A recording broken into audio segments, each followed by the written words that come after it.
Jeg vil nu fortælle jer, hvordan I kan finde jeres kanaler på SkoleTube. I starter med at skrive skoletube.dk og i søgefeltet heroppe, og ellers så logger I ind heroppe ved fuglen med jeres Unilogin.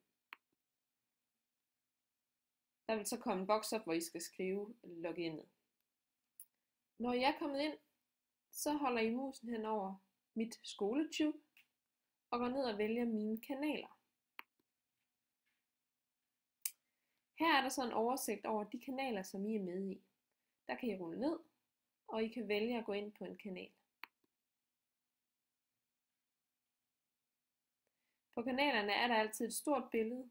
Det er det seneste, der er lagt ind. Og ellers så ruller man ned og kan finde de gamle dokumenter eller film hernede. Vær opmærksom på, at der også hernede kan være en side 2, hvis der ligger mange klip eller film.